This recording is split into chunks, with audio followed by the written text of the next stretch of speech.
Hi, this is Ed back again with another video. Shout out to everybody on Patreon and Subscribestar. Thank you for your support. And thank you to everyone that throws me a vote on the Hive blockchain. Let's get right into it here.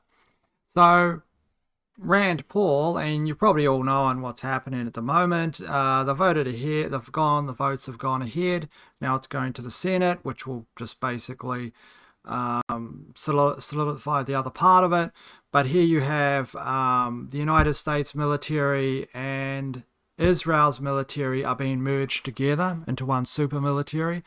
This has huge benefits to companies in Israel, which are going to directly benefit from the R&D, which costs billions of dollars in the United States to build things, right? They can directly import that into their companies and make things, which they probably will sell back to the Pentagon for a profit. And remember, in the United States, the Pentagon's failed like an audit, I don't know, every single year. Remember Rumsfeld's comments just prior to 9/11 when a plane, quote unquote, ran into the accounting division of the Pentagon itself, that there was trillions of dollars unaccounted for. Of course, everyone forgot about that because of 9/11. So this is largely a black hole at which you can pull things out, or whatever the case is. Who knows what's going on there. And also the road forward is that people are saying, other people, I've got Dennis Kucinich talking in a moment, so I'll let him sum it up actually, because he knows what he's talking about. Rand Paul says, and this is after Rand Paul voted for this in the last pass, he voted for the joining of the Israeli military and US military, something which his father, Ron Paul, was raging against just in a recent video. So he's literally voting diametrically opposed to his father. This isn't the first time it's happened, but it's clearly completely the opposite of what direction his father, Ron Paul, would have gone. Nonetheless, now he's stating that there's a deep state within a deep state. There's only 8 people in Congress who have an idea what the CIA and FBI are doing. Everyone else is kept in the dark, he says. And people, what's interesting is sometimes comedians can take a whole bunch of complicated information, distill it in a way that people can really understand. I think Tim Dillon made an excellent point in what he was saying, and I think I played it the other day, talking about what difference does it make. They are the deep state, right? The deep state are literally in control of everything. I mean, Donald Trump is president of the United States. He controls the DOJ. He controls the FBI, he controls all of it. But he's going on about the deep state as well, and elections, right? Which Thomas Massey, as I said the other day, that data coming out of the elections, which Donald Trump says was stolen by the Chinese, you can pick up for $75. You pay $75 in a check or something, handed into some kind of bureau, they will start photocopying it for you. Well, according to Thomas Massey. Of course, there's probably a bit more than that to it. So here were the votes anyway. Former Congressman Marjorie Taylor Greene said, total betrayal. The House of Representatives passed the NDAA 216 to 212. 7 Republicans voted no. 6 Democrats voted yes.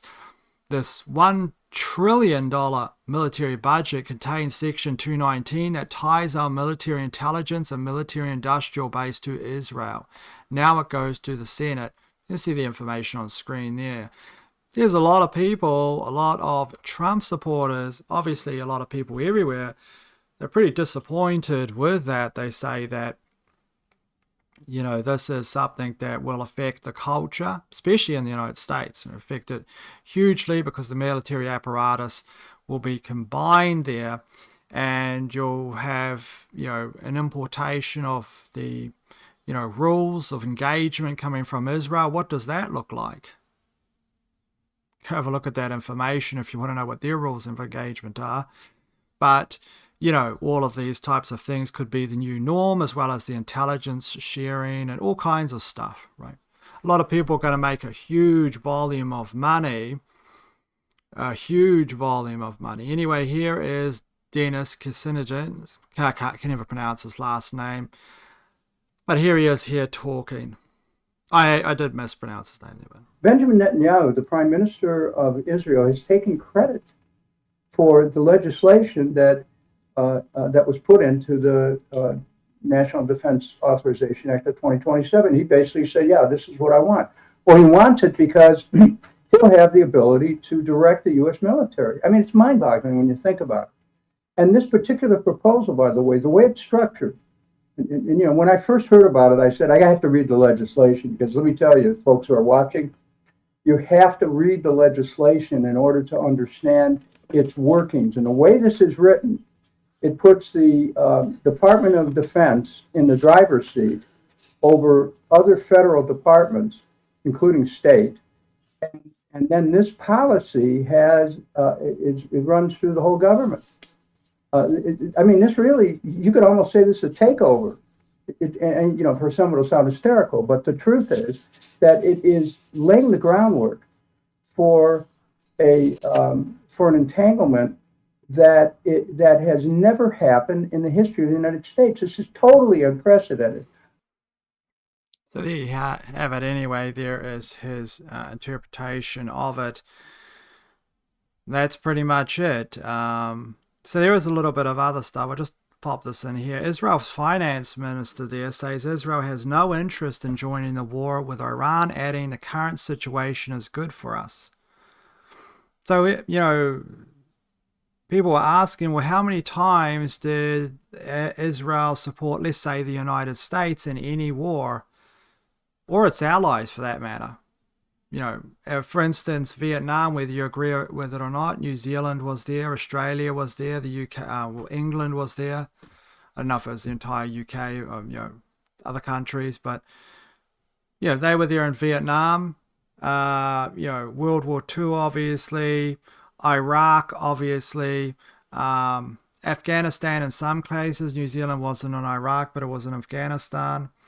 You know, so on and so forth. So they asked Gork, hey Gork, has Israel ever sent troops to fight alongside Americans in any war? No. Since its founding in 1948, the State of Israel has never sent combat troops to fight alongside American forces in any war or major military operation. So who's going to be fighting the wars in this combined relationship going forward? That'll be an interesting question. Here is Donald Trump, though. He says the war is actually popular in Iran. Well, Americans aren't against the war. A poll just came out. Americans don't want high gasoline prices, but they're not against the war. That just came out loud and clear in a poll. Nobody wants Iran to have a nuclear weapon. Do you want Iran to have a nuclear weapon? This coming from the same individual and his administration that said that bombing by the stealth bombers, you know, that took out Iran's nuclear capability forever.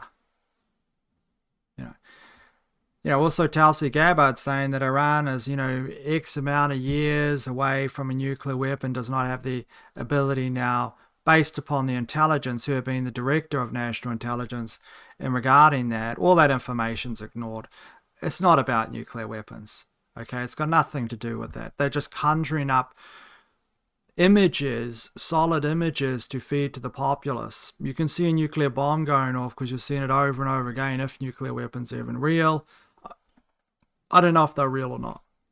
As I said, if you make that up, you've got a lot of people chasing the golden goose that's never going to get there, and wasting how much money to try to get to something that doesn't exist. Prior to COVID, I would not have thought that lie was that possible, but now I know it's completely impossible. You can do stuff like that easily. How many people are speaking up right now against the vax? That's the same cast of characters, right? I haven't seen any director of the Lancet Journal come out, or some new director of the New England School of Medicine come out and say anything. There's no new people coming out and saying, well, I got something to say about this. No, it's the same characters. Yes, there are studies that are coming out by scientists that are doing stuff out of Japan, but it's the same countries that really are putting out these studies, which is great. But it's also, especially in Europe, it's against the grain. I mean, remember those studies coming out of the Netherlands? They had to work really hard to get access to the data. I don't even think you get access to the data in New Zealand. Well, they're prosecuting Barry Young for that. His trial, by the way, is on the 28th of July, in case you're interested. I'll be very interested in that outcome. Of course, that was the New Zealand whistleblower there, Barry Young. Liz Gunn recently interviewing them. So you can make stuff up. Anyway, let's reverse prior to nuclear weapons, before I got sidetracked. This is all an image to be conjured in the minds, right? And to scare people. A nuclear weapon. Yep. Right. Support for Iran among Trump voters plummets. That is from the 22nd of July. Just a poll saying that, it's tanking. Of course, you know that. You look around. Who wants the Strait of Hormuz shut down? And who wants a war with Iran endangering right now? And it'll take years to recover from this point right now. Who wants the possibility of causing a hyperfamine on planet Earth? Like, who wants that? Who wants to one day find out that there is no oil and the United States imports oil? By the way, Donald Trump was going, we've got all the oil in the world, we've got it from Venezuela. This is all fantasy, right? That is like the oil's like tar. You have to convert it into anything usable. The United States is very dependent on certain types of oil, what they call sweet or whatever the case is, or that nice colored yellow honey stuff. It needs to import that, a lot of these things. Actually, I think that is the oil that they need to import. I could be mistaken. It's one of those. It might be in the middle there, actually. It might be a bump up from that. Diesel, all these types of things. When the price escalates and you just get into a point where companies start going out of business, you don't have to get to this crazy situation where it's like $1,000 for a barrel of diesel or whatever. You just need to get to a situation where it's no longer viable for these companies. They start going bankrupt and the dominoes start falling, and then you have a Great Depression, right? Who is shipping the diesel anymore? We can't get anyone to ship it. It's not profitable. So the government has a takeover. They've probably get the army to move it. You don't live in a normal world when the army is shipping diesel up and down the streets, when you have to get ration cards for petrol. And that is the possibility, right? That is a possibility of what might happen. Why do I say that? Even if, let's say, Trump only cares about the United States and who cares, they try to start shipping oil. Here's the situation. Businesses go out of business. You stop buying US goods, right? Other businesses in the US start going out of business, and you just get this collapse. No one can sell or buy anything anymore. This is his thing, but he doesn't care about that. He lives in a golden house with like golden toilets and golden ceilings and stuff and mirrors where he can go look in the mirror. He just needs to look in the mirror. That's why he can never walk away. It is a catastrophic situation. He could walk away in the beginning, and I think he might have tried to, but now he has to be seen as not wasted all these resources being over there. He has to walk away a winner, I think. I don't know. Joe Kent says something changed in his brain. Anyway, here's a clip from Joe Kent. At the beginning of this administration, the president was not interested in this conflict with Israel. People will say, no, Joe, you don't know what you're talking about. When I was there and he was getting the briefings, he was not interested in it. He wanted the negotiations to work.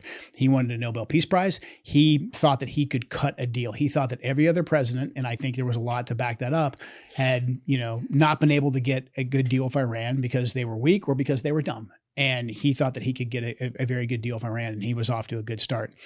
Something in the spring, late spring, early summer timeframe happened. I don't know what happened. I can't tell you why. 2025. Yeah. I can't tell you why his mentality changed, but it went from like, we're going to create the most space that we can for the negotiations to take their course, and we're not interested in a war. We got other things to do, like everything else he ran on in 2024, to okay, we're going to support the Israelis and we're going to do Midnight Hammer and we're going to continue to entertain this. I don't know what happened. And so for me, when something like that happens from an intelligence background, you do have to step back and look at, okay, so what else could be influencing the president? Like if he's the president, he makes the ultimate decision here. Did he just change his mind? And I have a hard time believing that Donald Trump, like you said, the guy who can look at polling and understand which side of the issue to be on. And the president also, too, I think is very good at intuiting vibes, for lack of a better term. He was the first like Twitter social media president. I mean, the president can take a large swath of data. And I think this is probably why he was successful in real estate and construction. He can take a large swath of data and maybe he doesn't know every last little detail of it, but he understands the general theme and he can make a really quick assessment. Yes. And for him not to see where this whole thing was going to end up, I just don't buy it. And I know there's people out there who hate Donald Trump and they're like, see, I told you, he's just dumb and he fell for the whole thing. I have a really hard time believing that. And maybe I'm putting too much stock in him. However, I just don't think I don't think he changed his mind. And I don't think he was like deceived or tricked. I think there was a fair amount of deception and trickery that was going on there. So he definitely got a lot of bad information. They definitely played to his ego. They definitely told him it was going to be easy. That's all true. But for him to go through with it, ultimately, I do think there's potentially, I don't know 100%, but I think there's potentially other factors there. And so what could those other factors be? What influences a president? Why would a president make decisions that he doesn't agree with? At the beginning of this administration. Well, I'll tell you one thing, they're not talking about the Epstein files anymore. By the way, Epstein files model recruiter who introduced young women to Jeffrey Epstein found dead in France. I guess there's one less witness they can call if there is ever a investigation or whatever, if there's an investigation. Investigative powers just cover stuff up. So I think a lot of across Trump's base, and this, Sean Ryan used to be, supportive of Trump. I believe he voted for him. Yes, I think he did. He said in a video he voted for him, but I think represents a lot of the feelings in the room in regard to a large portion of Trump's base.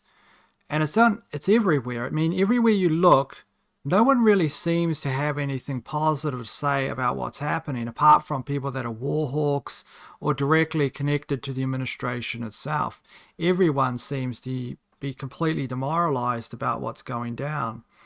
The price of food everywhere in the West is hyper increased. You have to go over to Russia to get a normalized food price, right? And New Zealand's a net exporter. Of course, we are right now. We do provide food security for parts of Asia, apparently, in exchange for oil, which we need. Because, Greenpeace, #carbon footprint, don't go looking for any oil around your own country. But a catastrophic, I would call it a mistake, but it's not really.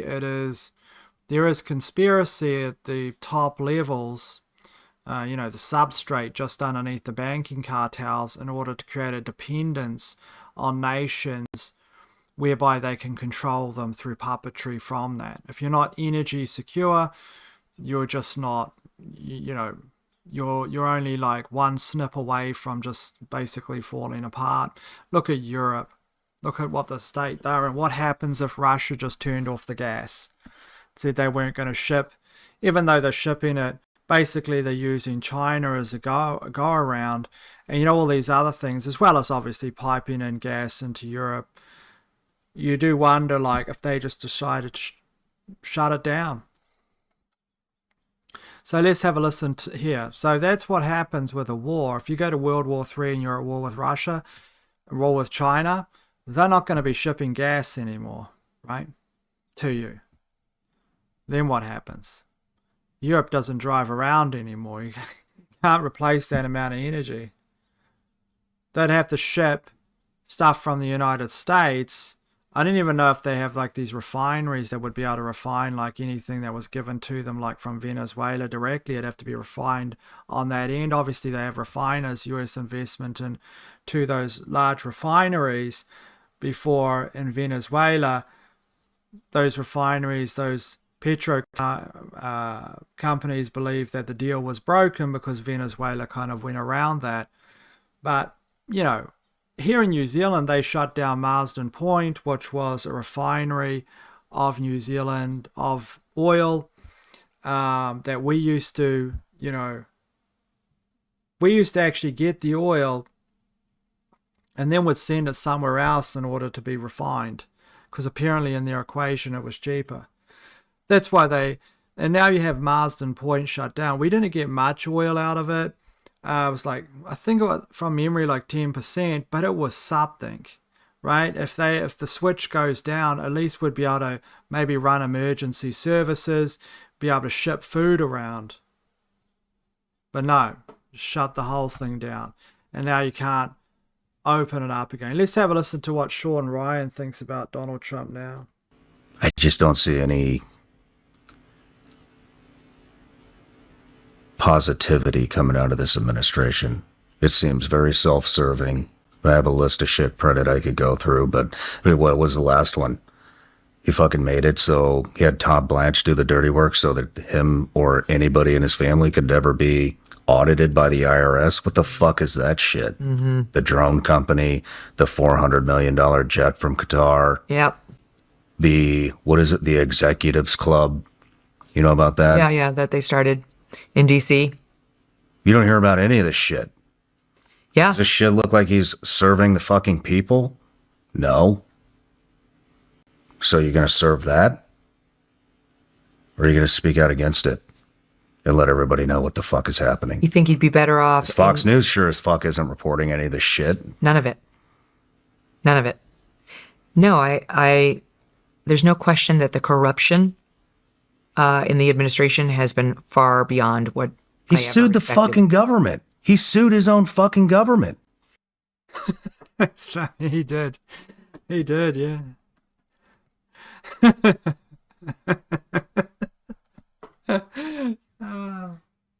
mean, what can you say to all this? So people going on about the mayor of New York, a lot of people say he's a communist, some people hate him, some people like him, whatever. But I'll give you one stat here. When he came out and said Benjamin Netanyahu is a war criminal and he would arrest him, look at the upvotes to dislike. You know, Donald Trump calls him a communist or whatever the case is. But people want justice wherever it may come from.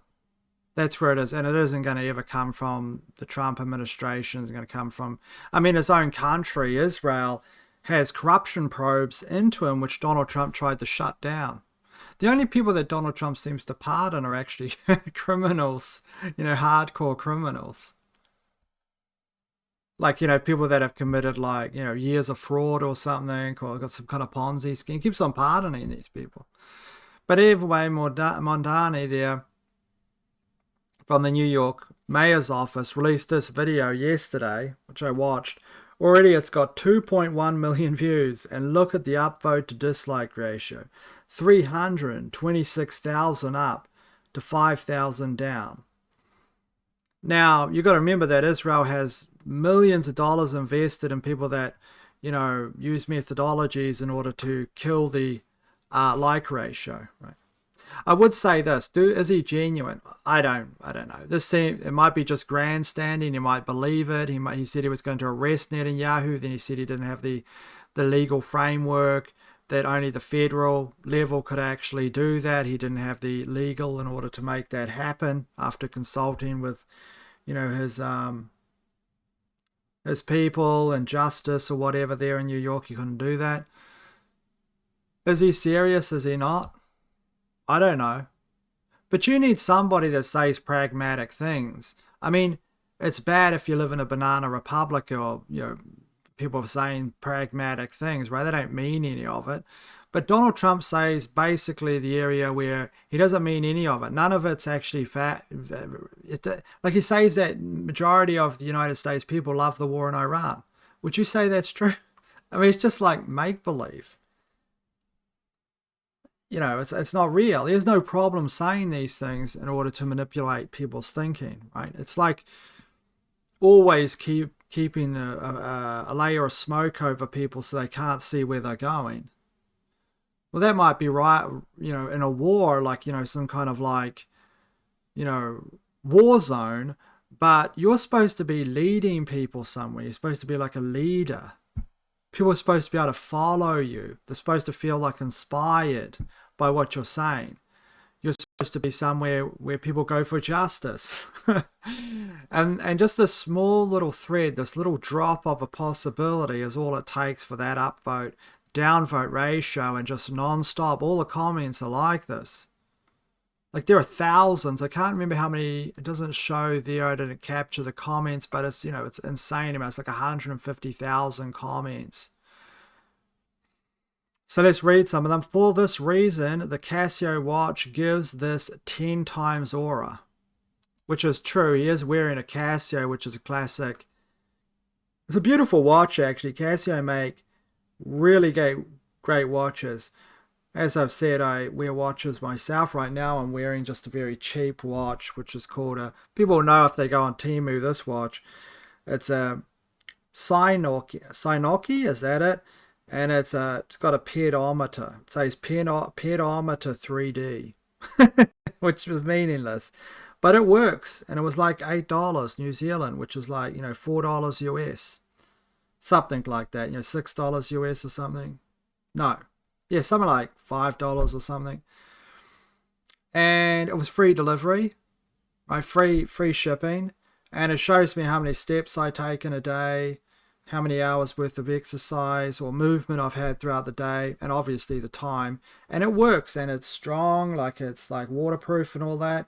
And it's so cheap that if it ever breaks down, it's probably just buy a new one as opposed to, and I don't like this idea, but it's probably cheaper than to actually buy a battery for it in New Zealand, or just buy a new one. Honestly, I'm not even joking. It's probably like $10 for the battery in New Zealand, right?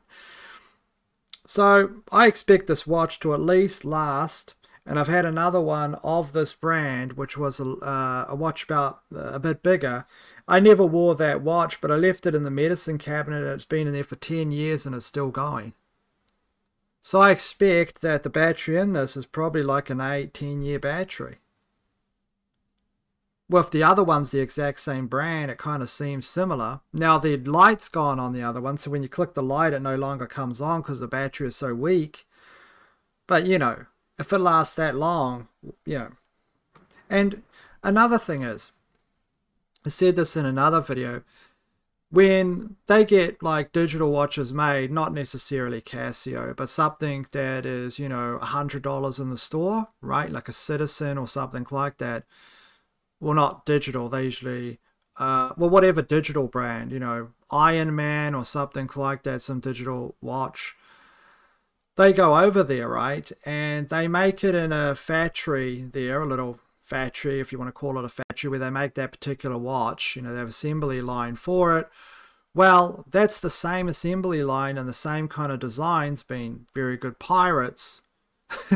This is one thing actually, I love the Chinese in many ways, especially their adaptability. It's incredible. And they will give you an Iron Man watch, which is an Iron Man watch, down to everything. Maybe it'll have a cheaper battery in it, but this is what I understand, having looked at this a little bit. And they'll give you an Iron Man watch, but it just doesn't have Iron Man on it. They'll just name it something else. And then they might like fatten the outside a little bit, but basically it's the same thing, right? They're just pirating it, but they're doing it, you're passing it off to the other factory, which does the piracy. And they could sell that for like, 1/10 the price. Maybe that watch is like a couple $100. Maybe to sell it to you is $20, right? And free shipping. So you're getting, and this is what someone else who's an expert on watches told me, they say what you're getting is the exact same watch. And they go to watch factory, not watch factories, but they go and buy and sell watches. They're a serious watch person. And that's what they said. They said there's actually no difference. And they weren't the only ones that said it. There was these other watch experts saying, yeah, it's true. Like, I can't remember the brand, but obviously it isn't Rolex, okay? It was some other watch that cost like $1,000. That exact same watch, they say, with a different, like a little changed to the outside with the branding removed or whatever, that same watch is like, maybe $100. Like it's still quality, right? So they're charging you what the cost of making it is plus getting the little bit extra, but you're not getting the brand increase that you would if you bought the branded watch. But, who doesn't like a nice Omega? My dad, as I said, used to wear an Omega automatic. Beautiful watch. Of course, it was all dented and scratched because he used to work. He wasn't someone that kept the watch in the drawer. He would keep it as a functional thing. And, it was just a beautiful watch. So, yeah, I've just got a cheap pedometer watch. But I like it because, as I said, I know the time. And if you know the time, then time slows down. And plus, just having a watch, if you don't have a watch, here's a tip for life. Just having a watch on your arm, you always wear it on your non-dominant hand. I've got it on my left hand here. Just having a watch like this, it actually makes you aware of time, which makes you schedule things throughout the day. Do you know what I mean? It just in your mind, it's like a suggestive mechanism of looking at the time and saying, okay, this time in an hour I'll go do that, in half an hour I'll go do that. And just thinking about that creates more organization. I know because I'm a very disorganized person, so that was my kind of thinking. So here is what Manani had to say anyway. Let's have a listen. And as I said, great Casio there. It's a classic. Don't know the exact number, but I used to have a classic like that, but it was a woman's Casio. It was smaller and smaller. They're mostly unisex. You can wear whatever you want, right? It doesn't mean you have to change your pronouns to wear a different type of watch. So anyway, let's listen to him. And yeah, that Casio does have a bit of aura about it, as the youth say these days. Yeah, I don't know any of these terms they're talking about, but let's have a listen. Benjamin Netanyahu is a war criminal, the architect of a horrific genocide against the Palestinian people. He is responsible for the killing of more than 73,000 people, for the maiming of tens of thousands of children as those who survive undergo amputation without anesthesia, for the targeting of neonatal hospitals and maternity care centers, denying newborns even the chance to live, for the countless people he starved as he blocked food and humanitarian aid from reaching them, for the gunning down of hundreds of aid workers and journalists. And just last month, the UN confirmed that Palestinian children continue to be deliberately targeted and killed by Israeli armed forces, more than 8 months after the so-called ceasefire. The list... That's enough. Anyway, that's what he said. I just want to show you a little part of the video. But this is across the spectrum. Of course, he is probably, you'd say, on the left. Joe Kent and these people, Sean Ryan, maybe more conservative, whatever. That's across the entire spectrum. People seem to have enough. It's not surprising that the same actors that didn't like Donald Trump years ago don't like Donald Trump now. And here it's funny because Edward Norton can't even get out the words. They've graduated to not being able to. Let's have a little look here. I mean, and I could say I think Trump is worse than Nixon and McNamara by far. Trump and Hegseth are they are. You can actually credit Nixon and McNamara with some dimension of competency. Yeah. You may not.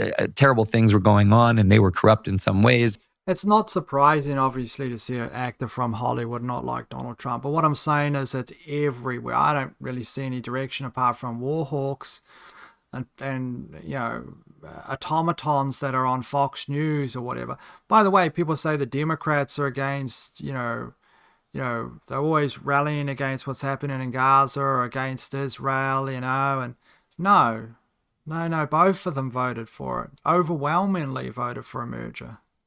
It's fictional, and you have a couple of catch-me-alls, like little buckets that make it look like there's some kind of activism on both sides, but not really.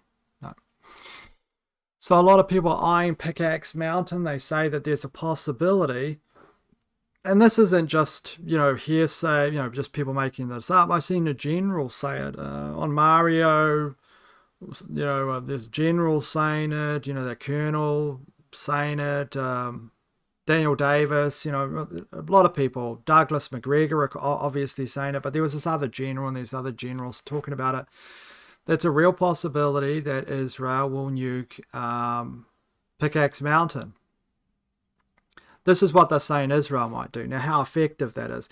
There was a general on Mario Norfol's channel yesterday. I can't remember his name, but he was saying that to take out Pickaxe Mountain, you do not have to, go down here with some kind of bunker buster and blow stuff up, right? You hit he says, people misunderstand. And regarding these deep underground locations, you just have to hit like the ventilation shaft and the power system, and it's over. That's what he says. He says it's over. That it takes you wouldn't be able to fix it, and it to take a lot of time in order to fix that if you crash like the ventilation shafts and the power system. I don't kind of understand it. I didn't understand it when he was first talking about it, but thinking about it, I kind of get it a little bit, because, the facility is basically closed off without any ventilation, which is very, very problematic for these particular locations. Although this isn't deep enough to suffer, depth heat, or what is it? The deeper you go, the hotter it gets. In case where there's I think it's, from memory, I think it's like 3,000 feet or something insane over in China. This is speculation. They haven't proved this place exists, but they believe that there's a deep underground base there that's at that level. And I remember doing some research on it, and you would need like serious ventilation, serious cooling systems in order to be able to sit at that depth. But no nuclear warhead, if nuclear weapons are real, would ever be able to do anything to that location, right?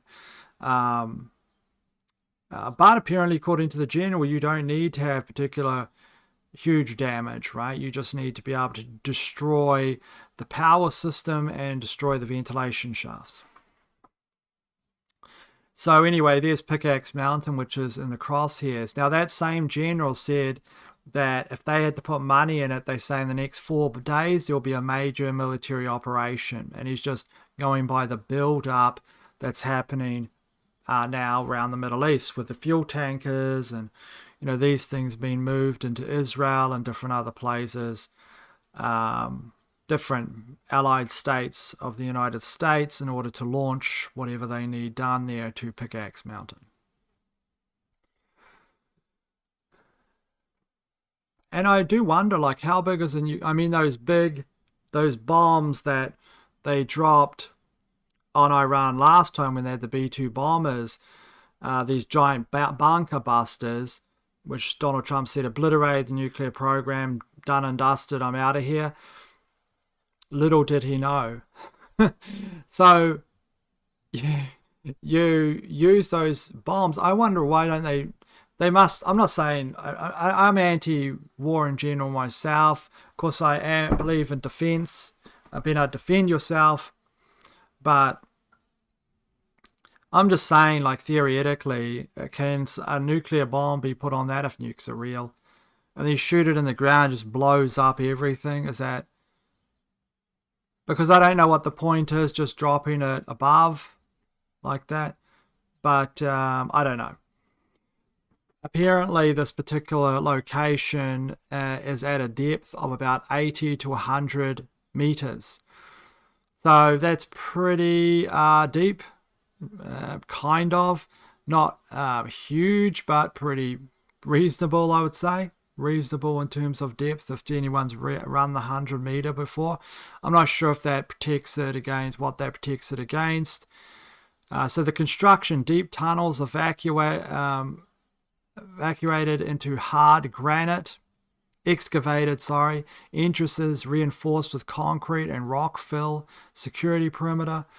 Why hard to destroy? Estimated 80 to 100 meters of rock overburden and hard granite, accessed to beyond the reliable reach of the GBU-47 bunker buster. Also, it's beyond that. I didn't read that part. I didn't read that, so it's just slightly beyond it. Although that is the depth, the deepest depth, which obviously it says here, depth to the deepest points to 80 to 100 meters. And there you are, 100 meters is the outset. So I don't know why they're saying the bunker buster couldn't reach there, because you'd only have to reach to like, what, a quarter of that? Isn't that it? When it blows up, or you just have to reach like here, the main tunnel entrances, or just places that would destroy it. Don't know, of course, not an expert on that kind of stuff. So Donald Trump recently said that, regarding, because he said that, remember, he made his prime time that China was interfering in the elections and all this. Well, he just said that, he's not going to do anything about it anyway. If it's true, as I said, apparently according to Thomas Massey, you just pay $75 and send in a request to some bureaucracy, and they'll send you boxes of whatever. But apparently that's how China got the data, which was using that. Apparently, according to that post. I don't know if that's true, but that's what he said. Drew Hernandez says, so all of that hype for exposing China involvement and helping steal the 2020 election and there'll be no consequences? He says, enjoy your slop. Here is what Donald Trump said. Mr. President, are you planning on putting any pressure or consequences on China for what you announced about them meddling in the 2020 election? Well, we're going to talk to them about it. It took place a long time ago. I think China is maybe a little bit different today than it was then. But look, they do things and we do things to them. I'll be honest. We do things to them, too. It's not a one-way street. But we'll be talking to them. Mr. President. So, anyway, by the way, the Tate brothers, obviously I talked about it the other day, were arrested. Donald Trump had this to say on the Tate brothers, who were supporters of Donald Trump. I don't think I've heard any, well, I don't listen to them, so I don't know, but sometimes I see a clip now and then where they say something about, I just don't know enough about them. But let's play the video here. I know that they went through the legal process in the UK and Romania from memory, and they were kind of cleared. So I don't know where these come from. Some people say they're trumped up. Some people say they got too close to the sun. Some people say the charges are real, right? I do not know enough about it, but here's what Donald Trump said, because in order for them to be extradited from the United States to the UK to stand trial, the Trump administration would obviously not have to get in the way. So let's listen here. President, thank you very much. Young, handsome guy. It's always nice to be young and handsome. Doesn't mean we have to like you. I don't like young, handsome men.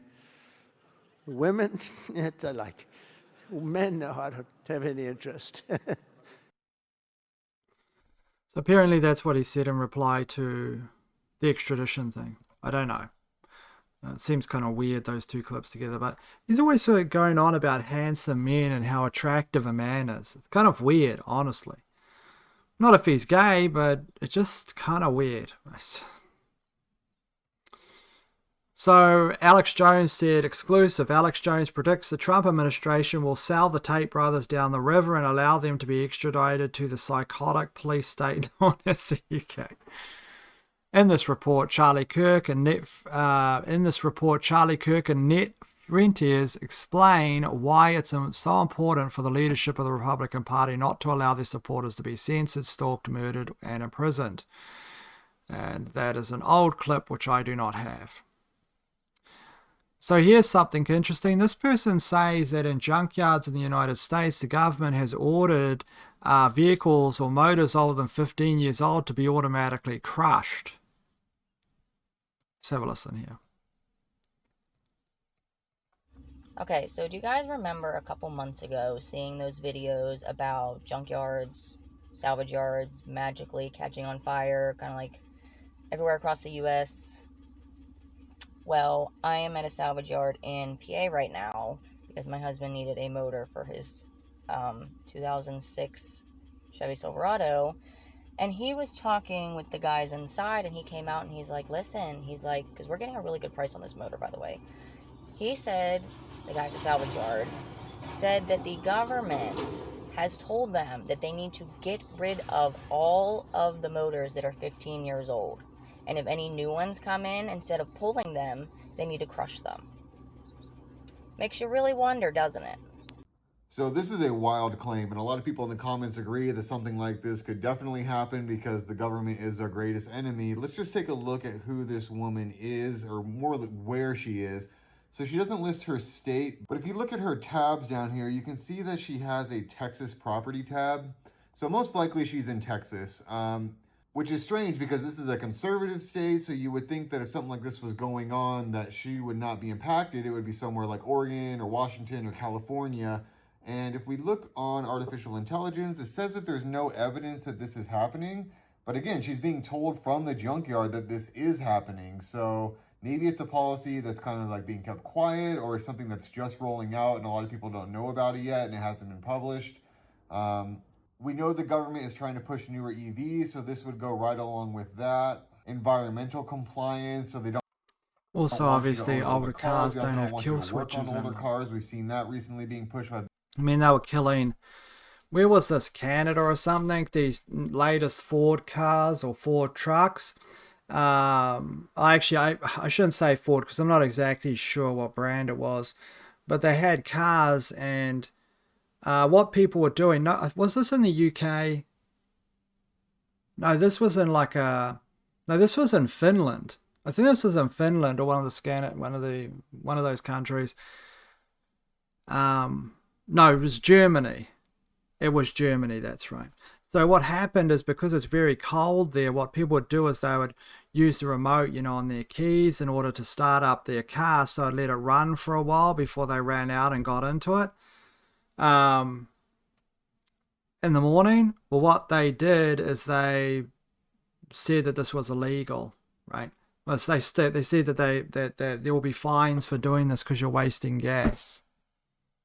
I mean, look how in your homes these places get, like in Texas when they're shutting down the air conditioning, or in, whatever, because they say you're using too much, or whatever it was, or the grid was, whatever, which they do have problems over there. Nearly every Western country now no longer but rebuilds their grid or tries to increase the size of it. They have learned that scarcity actually creates and translates into control. So they just creep constantly in your home. This is why so many people just pack up, leave, and go live in, a log cabin on a piece of land somewhere with a sign that says, like, I'm an ex-sniper, and if you've got to my gate, you're too close unless I know you. But, that's why people do stuff like that. It's just like you can't get out of, you can't get away from it, right? You just can't get away from the tendrils. Unless you become a hobo, which I'll discuss in a moment. But I want to play some of this Tim Dillon clip. Now, I think I did play a Tim Dillon clip the other day.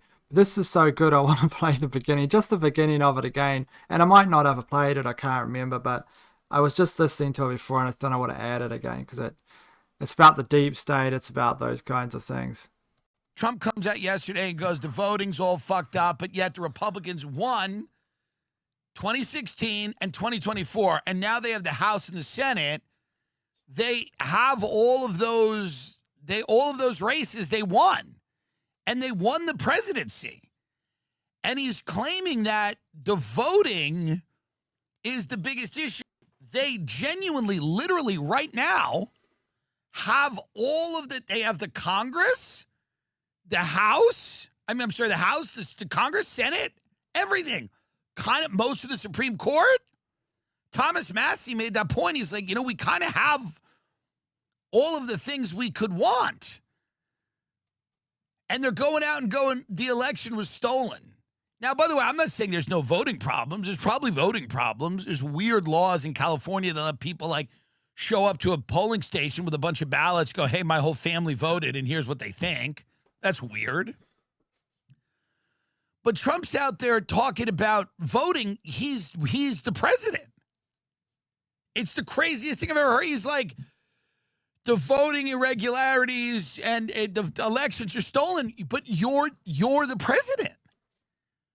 You're the president, and you ran on a platform of no new wars, and you're about to put troops on the ground in Iran.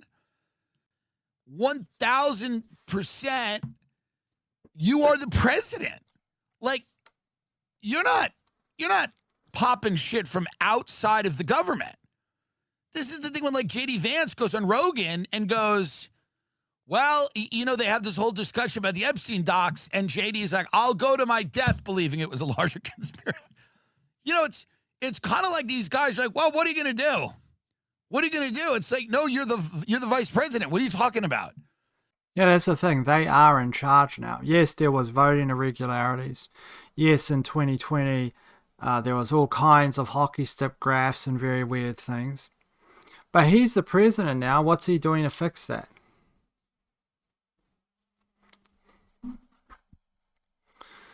Okay, so let's get to some intermission here. So one thing I did watch, which was The Northman, which I watched last night. This is the first time I'd seen the entire thing. The first time I watched it, I DNF'd it after like 15 minutes. How I understand it from memory.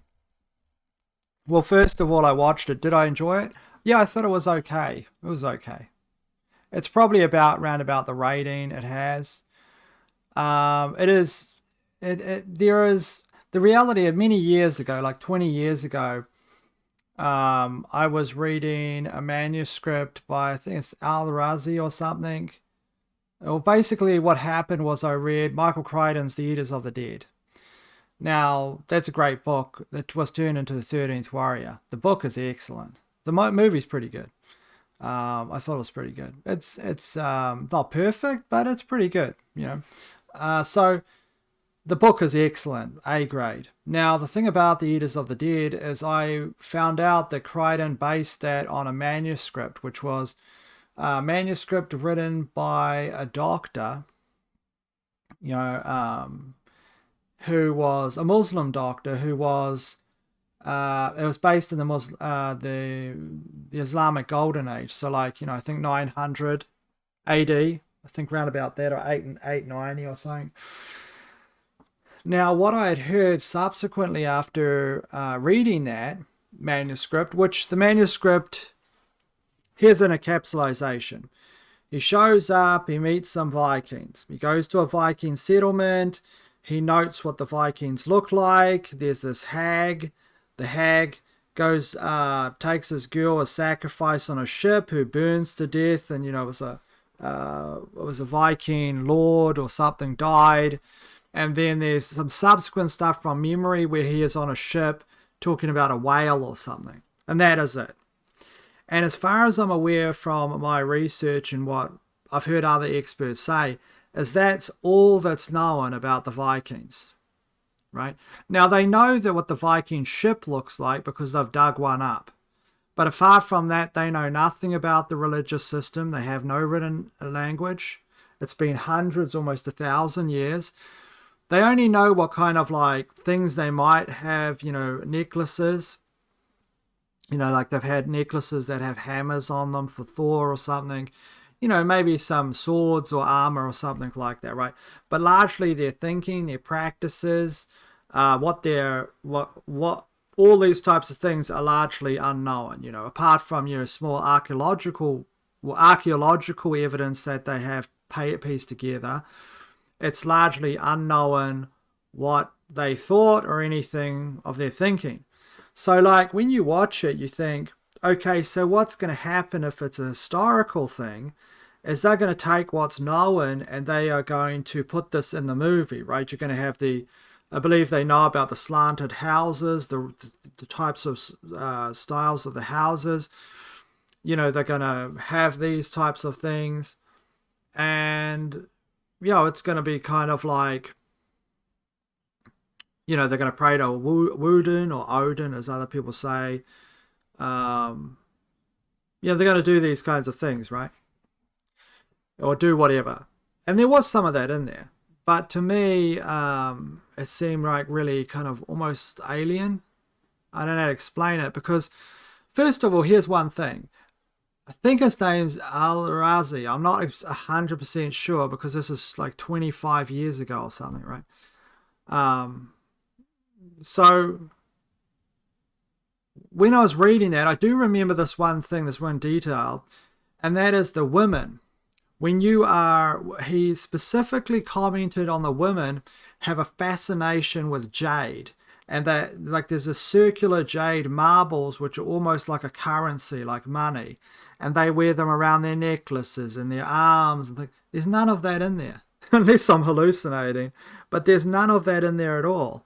Like there's all these kinds of little details which, because that is the only written eyewitness account of ever encountering the Vikings, so you would think that things like that were golden, like a gold, right?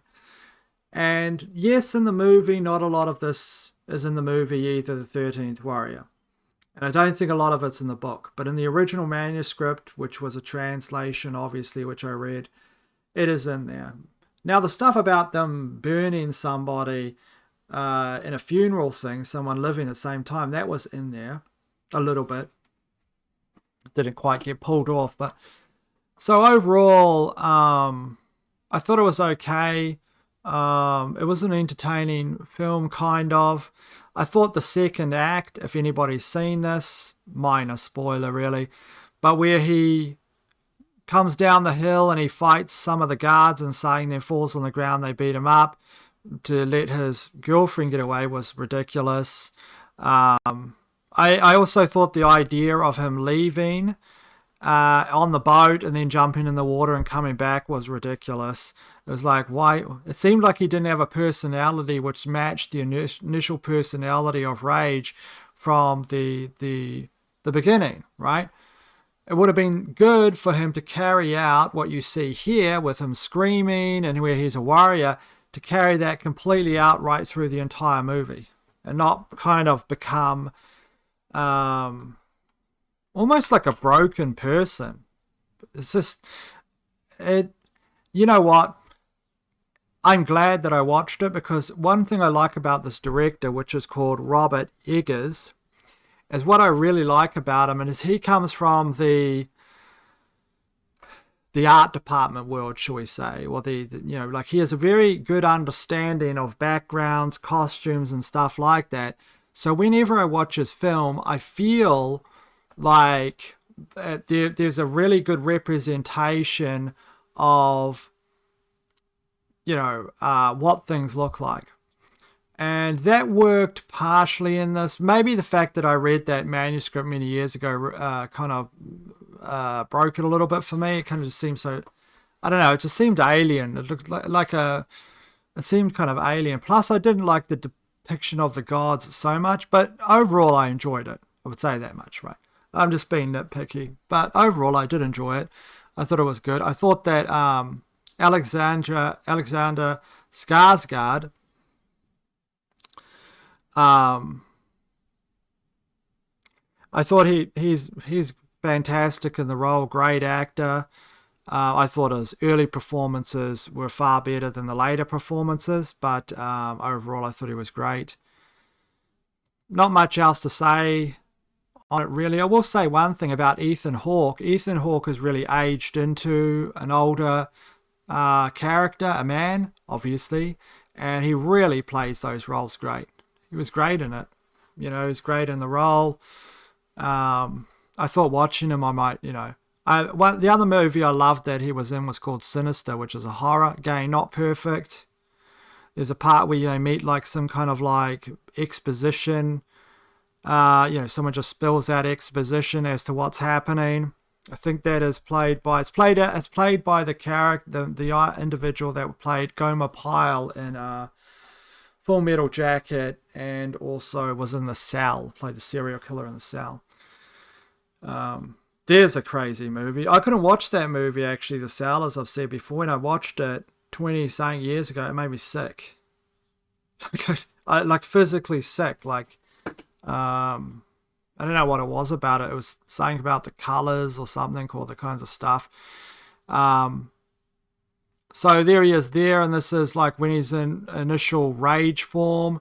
Now, here's another thing I'd like to say about the Vikings. The Vikings, everyone heralds as, like they love Vikings. They love Vikings. But what were Vikings? Vikings obviously had a warrior philosophy, right? Odin and all these types of things like that. But every tribe has some type of warrior philosophy of some like a wolf man or something, right? Strangely enough, the warrior, the Odin mythology there follows a lot of references to Christ, right? Where he was hung on a tree, right? Where Christ was hung on a tree. It says in the Bible. That's always been a partial Mandela effect for me, because I always remembered it from education and faith as a cross, but it says he was hung on a tree, so whatever. Obviously, there's many different Christian arts and pictures and stuff like that of Christ hanging on a tree. I just don't remember it. What can I say? Maybe I glitched out on that one, or maybe it's just because I went to Catholic school and they had us in mass every day and I'd walk around and see crosses over everything, but I just don't remember that he was hung on a tree. But he is hung on a tree now anyway. And maybe it was always like that. Maybe obviously I've got a bad memory or suggestion has changed it. But yeah, Odin was hung on a tree. And you could go right through it. There's many different references between Odin and Christ. But here coming back to Vikings. What did Vikings do? Well, Vikings would be raiders. They were quick-moving raiders, and they would raid places which were completely defenseless, like, a small village, right? They come in and they kill everyone. They take all the slaves. They take all the people's gold and they just kill people and murder people, women, children, everybody. They just slaughter them. They go to monasteries and they do exactly the same thing. They met next to no resistance, because a lot of these places aren't guarded with soldiers if you look at it historically. Now, I know in Vikings there's one where a bunch of, a bunch of soldiers apparently go down. Vikings were largely farmers. They were largely people that were hardworking, like on their farms and their whatever the case is. And they were warriors enough to go and be warriors in the time that they needed to, and basically use knives, swords in order to kill a bunch of people. I don't really see the glory that most people see in that. I know that people are proud of their history and they want something to hang on to, but I wouldn't necessarily see this as a good architecture in order to follow. And also, basically, are the Vikings great warriors? No, because when they come up against professional soldiers, they got destroyed. They always got destroyed. It's like I go on about the Spartans. The Spartans were basically pedophile murderers.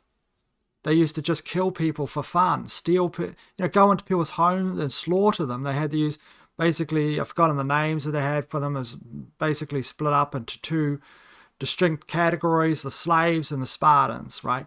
The Spartans control the slaves who do everything for them, right? And they sit in the hills grooming their hair with olive oil or whatever they do. And then they would go down and kill these people or slaughter them. They go down and how they would have sexual relations is they go into people's houses and they rape the women, slaves.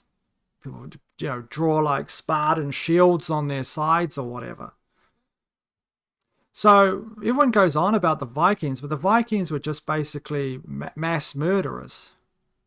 But I guess if you go over to Mongolia, people love Genghis Khan, right? Which apparently 3 bags full, or was it terms of ears, from a lot of these nursery rhymes have dark meanings. But that's how you actually get information and you keep it alive and pass it on, right? So people will repeat the tale, is you have to add something to it, which, makes people think, it's a little like, that's why you have these urban legends survive. But, anyway, I know a lot of people probably love the Vikings and they're a Viking and Odin and Woden and whatever, but that's the reality of it. I know that the movies, because we have historical accounts of the Vikings raiding, murdering. Obviously, they're from the victim's perspective, but I doubt the Vikings went to their door of the monastery and say, "Oh, give us your gold, or we'll start attacking you." No, climb up the edge thing or whatever. But yeah, it is true that Scandinavian people are very tall and big, though. There was a lot of accounts of that. In fact, in Al-Razi's writings there, where he encountered the Vikings, he said all of them were as tall as a pine tree. Wait on. A palm tree, he might have said. I don't know. It would have been some reference. But, you obviously, 6'5", 6'6", something like that, probably. The Old World, that is for sure. Anyway, interesting movie, I thought. Also watched, what did I watch? The Witch. I watched this again. I haven't watched it complete. I've seen it many, many times. You've heard us talk about it very quickly. I was watching parts of it. And this to me is his greatest work. Still his greatest work. His film debut, really, at least the biggest version of it. And The Witch, if you haven't seen it, I always thought this was such a great story. And this is a really good thing about, when you're in the middle of the forest, how the forest itself kind of feels, there's a darkness and a kind of thing about it, you know what I mean? The same kind of thing you get from this David Paulides, like there's a dark force in there. And a lot of our mythologies or fairy tales and things like that we've manifested into observations of creatures or witches or whatever the case is. But this is, if you haven't seen it, his best movie in my opinion. There's also The Lighthouse, which was pretty good. I mean, I enjoyed it. I wouldn't say that it's better than The Witch, but it's not too bad. And one thing I like about him, as I said before, is the environment feels like it's lived in. Now that goes for all of his films apart from, as I said, The Northman, which felt kind of alien to me. But maybe that's the problem with this, is there's not a lot of historical data, right? Whereas with the others, we have a lot of historical data, of course, when you're talking about something that's taking place in like 1890. Is that where it is? But they say the photography is from about then. But there's a lot of data we know about this. I think this is a retelling. No, I don't think it is. I was going to say the Fennel Islands, which I did a video on 10, 11 years ago now. The Fennel Islands Lighthouse Mystery. And I had some summaries back then, but I won't get into them now. If you don't know that particular story, a couple of lighthouse keepers, there was 3 of them actually. And when they found the lighthouse, all 3 of them were gone. And they say that maybe what happened is in the storm, because the accounts of the journals account this like crazy storm that was happening. And one of the lighthouse keepers was down on their knees praying. But the problem is the weather shows that there was no storm happening at that particular stage.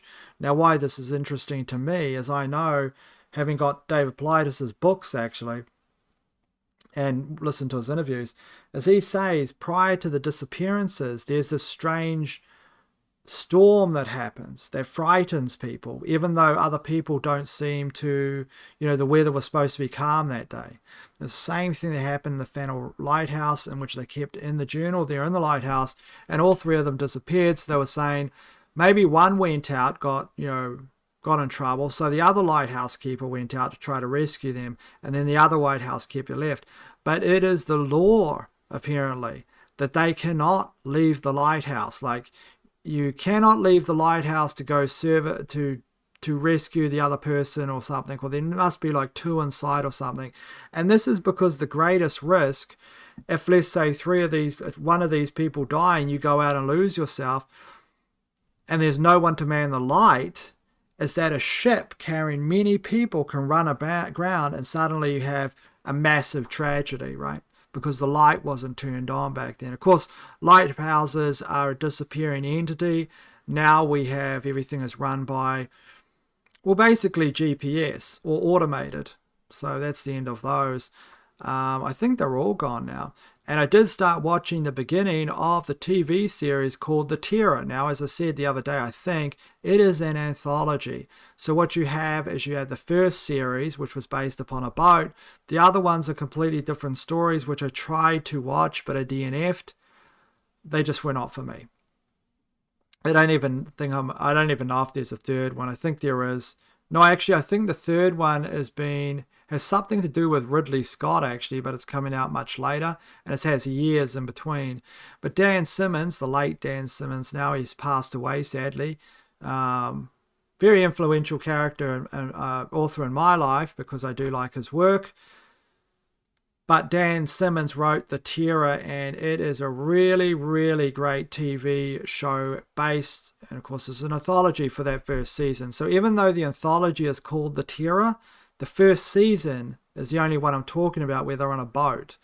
Absolutely great. And I've just started watching again. The great thing about this is when a couple of years or 3 years goes past and I watch it again, I don't remember any of it because I've got a terrible memory for most things. So it just all seems new to me. Obviously, I do remember parts of it. So yeah, it's the first season of The Terror. So I was thinking about this. This is American Hobo. This is their channel, which I just found and started watching. I do watch, I'll keep on watching for a while. Not necessarily watch all the videos, but I was just thinking about the fascinating idea of, because, hobos ride trains, etc. At least that's the modern thing. They ride trains all around the United States. They do that in New Zealand too, to not the extent. I have ridden on the back of a train myself all the way, maybe 40 miles, because I didn't get a ride and I had no money when I was like 17 and I was stuck in a town. So I rode a train all the way home. And I knew that the train would go through my home. Obviously dangerous, wouldn't recommend it, especially as an adult.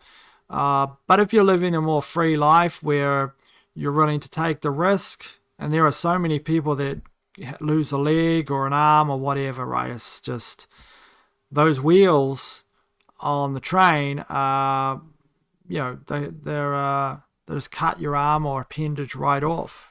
So it is really risky, but there are people that do it.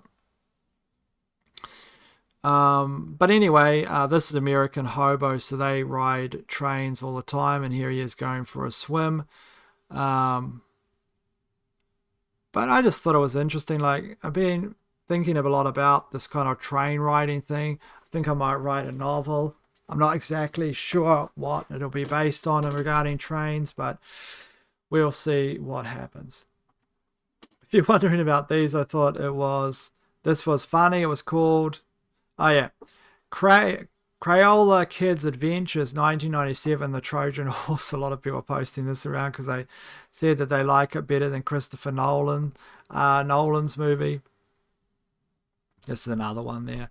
But the actual review on Christopher Nolan was split. There are large groups of people, and this not necessarily conservatives or liberals or whatever, or people on the other end, but it is split, it seems, on just people generally that enjoy it and people that hate it. A lot of people like, let's say, Matt Walsh, who of course has made a living on talking about DEI and stuff like that, and these are important subjects, I'm not saying they're not. He hates the Odyssey. He says, despite what you have heard, literally all of the criticisms by conservatives were entirely correct. The movie is just woke as you fear, if not more. The DEI casting is atrocious, completely takes you out of the story right from the beginning. So yeah, a lot of people are going on about how they don't like it. It's got DEI casting or whatever the case is, which is probably true. I don't know. Well, one thing is, to win the Academy Awards, you have to have a diverse cast. It doesn't matter even if it's based whenever. That's the rules for the Oscars now, which I don't believe in. Art should be judged upon art. If you want to create a diverse film or a film with about a certain ethnicities historically, I'm all for that. I mean, Apocalypto, I think it's a great movie. I watch all kinds of movies, obviously. So, whatever, right? It's just, now art has to be engineered, which is when you see the elements of politics moving into it, right? It turns into like North Korea, really. But nonetheless, I mean, whatever. I mean, there was armor people coming out. They weren't happy with the armor. They were saying like the armor's not correct or whatever the case is. They didn't like all the stuff. I would point out, though, this is just my personal perspective. I studied classics at university for a time, and then I changed majors. I had like 2 majors. I got 2 separate degrees. I got one from university and one from Polytechnic, which was a bachelor's. And then I've got obviously as I said, an MA, master's. So I studied classics at the university level, and for a time, and then I kind of moved to something I think's a bit more tangible. But I think it's important to keep in mind some things, and someone else raised this as well. But when Homer's telling the story, some people don't believe Homer's a real person, but a configuration of different storytellers. But for instance, like they would say, I don't know, Random House. In the future, they would say Random House told these stories, but Random House was a publisher. I'm not saying publisher as in Homer, but I'm saying they don't necessarily know. Not a lot is known, right? As the first thing in the first class of studying Greek, we were told, or classics I should say, we were told that there's basically not a lot known about the ancient world when you all put it together, and you're excluding archaeological kind of findings, obviously, but talking about direct texts where things are told to you. In terms of the ancient Greek world, there's not much, right? You're like, there's not a lot of actual text. But in regarding this, how people say about the weird armor, and then I'll move on. When Homer's telling that story, he's telling it hundreds of years after the Battle of Troy happened. Right, so he's not talking about the way that people, a storyteller is telling it around a fire, right, or a big fire, and there's a room full of people that Homer is telling the story to. The people that are imagining the story are imagining the armor of today, right? So it might be that Christopher Nolan's story is the imaginings. I don't think this is what had happened, but kind of like the imaginings of the people, as opposed to, and that element of the armor, you could say, the imagining of the people at the time being told the story by the bard at the beginning of the Odyssey, rather than an actual accurate representation of the story itself, if you get my meaning. It is the audience, in terms of their imaginings of the actual soldiers, which are all wearing like armor of that period of time where it's been told.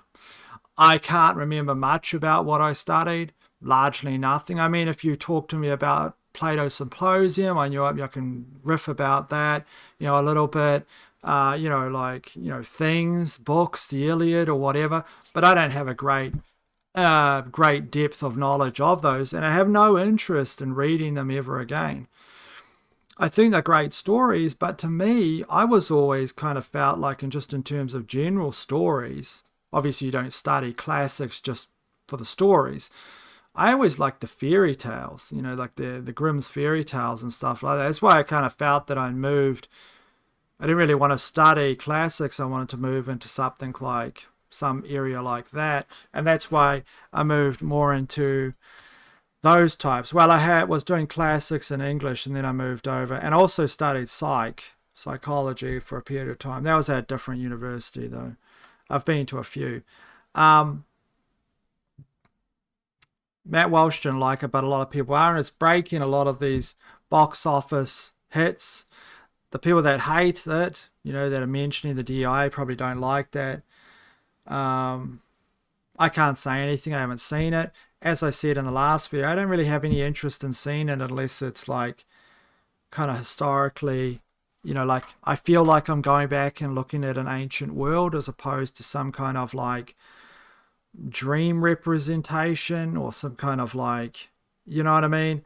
I don't know if you know what I mean, but no one knows what I mean. But also, I've seen this in Eastern Europe. History movies often have beautiful shots like this, showing the beauty of the country, displaying that this is a great and imposing land worth fighting for. Modern movies with grey filters have the opposite effect, portraying the land as accused. Yeah. They used to have stuff like this, right? Remember the beginning of The Sound of Music? It's not just a Europe thing, but remember The Sound of Music? Although that isn't supposed to be based in Germany. Europe by where it's shot, but not the European movie. I mean, The Sound of Music, when you see the beginning of that and, you know, the usage of the countryside and the buildings, I mean, it's such a great movie. So this person, I've seen this on the Daily Mail, how I saw off Satanists and rescued one of England's finest churches by the inspiring 85-year-old who did it to liven up his retirement. So when he retired 20 years ago, this particular church looked like that. And then he turned it into that. Wow, it's quite the accomplishment. Apparently Satanists, according to him, tried to stop him. They had torn open a grave of an ancient century rector, flinging the smashed tombstone across the graveyard and stealing his skull to use for satanic rituals. Lovely. In addition to these horrors, American GIs had ripped out a charming Gothic window to take home as a souvenir for their time at a nearby airbase during World War II. But the church has survived, it goes on. It does look a lot better, although I think you need some LGBTQ plus flags if it is in the UK. You need a lot of them, maybe too many. Like, don't have one, like have like 1,000 so you can't see it anymore. But it looks like some kind of ancient Aztec ruins there, which isn't surprising. Aztec ruins are made of stone and they have things grow on them. And this is made of stone, but over 22 years he accomplished that. That is quite incredible. There he is there with his walking stick. That's a hell of a walking stick too. I'd have to blow that up a little bit, but those shoes look, I think he's got I think one length of his leg is shorter than the other, so he's got a rise in one of the shoes. So he planted over 3,500 daffodils in the graveyard and removed the tombstone of the 18th century. That tombstone that was broken apart and thrown everywhere and restored it. So when soldiers in the Territorial Army learned about Bob's battle with the Satanists, they volunteered to guard the church on nights they might even expect to turn up to hold their rituals. Not surprisingly, the Satanist disappears. They had the whole community get involved. I thought that was an interesting story. Restoring some symmetry to an otherwise chaotic environment. Battle of chaos and the battle between chaos and order, as the Freemasons go on about, order has been restored. They go on about shaping the stone, etc. No, I'm not a Freemason, by the way. So here, I was looking at this, and apparently, doesn't surprise me, because you see it in all the pictures, this is how Romans actually carried all their gear. And I was wondering to myself, obviously, you know, it's not, you're not getting like anything new here, but I was wondering to myself, is it easier to carry a heavy load like that? Of course, they have got their pickaxe, and I don't know what the other particular long pole is. Maybe it's a 10-10 pole or something. Let's have a look. I assume that's what it is. Every Roman soldier had to carry his own personal items. The only thing they would put on the mule train would be the contubernium tent that he and his 7 mates would sleep in. This is how they would carry their stuff. I've heard things about the belt, that it's a very important thing. I was going to tell us. It's the ancient Roman equivalent of a military backpack. What I have on mine, start with the utriculus. It is the leather water bag lined with beeswax. Next, I have the bag here in which I have cloaks, extra tunic, and shoes. Under that, I have half a deer hide. It makes a great rain cape. It also great ground cloth so I don't lay in the dirty ground. Underneath, we have what's known as the Camaccio bag. I'd have my grain issue, probably my plate, my eating utensils. Next, we have the patera, the universal Roman soldiers' cook pot and eating bowl. On the other side, I've got my net in which I have some fruits, maybe some vegetables, and finally, a metal canteen. I don't use it for water, I use it for olive oil. Olive oil, universal solvent, illumination at night for your oil lamp, great for keeping the rust off of your weapons and armor, and also oil was used to help cleanse the body. They'd put a light coat on and scrape it off to get the sweat and the dirt. And of course, every Roman soldier was also a construction engineer, and each one was expected to carry some kind of engineering tool. For mine, I have the Delabra. Modern thing would be a pickaxe. So that's how the soldiers were expected to carry their items. We know this is how they looked because on Trajan's column and many of the victory arches in Rome, we see depictions of these and how they would carry them in march formation. We see on Trajan's column in numerous places that is how the soldiers would carry their items.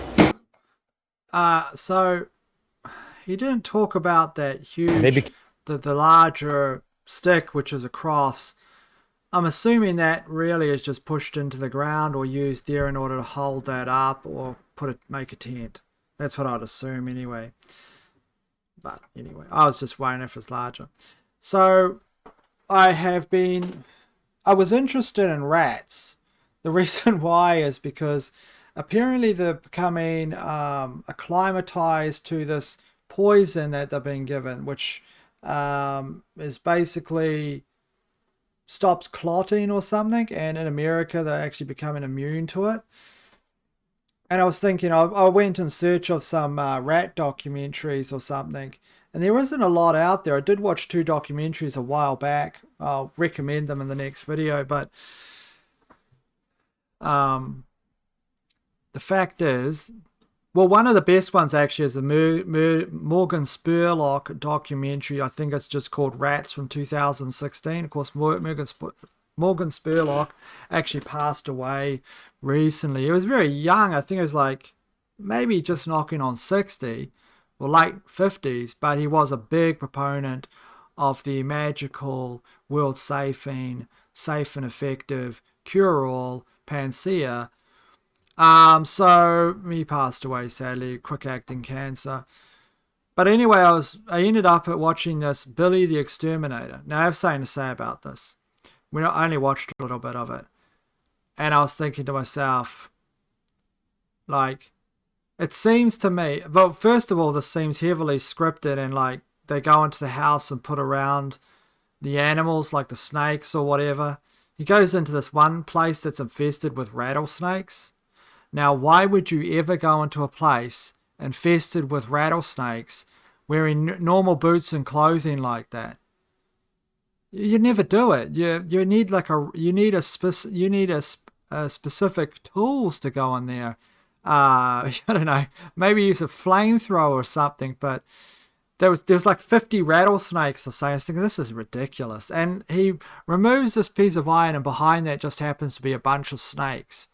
Like, I don't know. Just seeing this and again, this is basically modern politics because it's an illusion that he's actually going out and catching the animals, but it's all just set up. In my opinion, it's completely fake. Now, the other one I watched, which was called Verminators, that seemed like it probably was real, but it was kind of boring. I want like hardcore action, like in Spurlock's documentary when they were in India and the person was just going out and catching like rat after rat, like, you know, like some kind of like, he was like a beast or something. It's like, like just catching them with his hands from memory. Just catching them with his hands.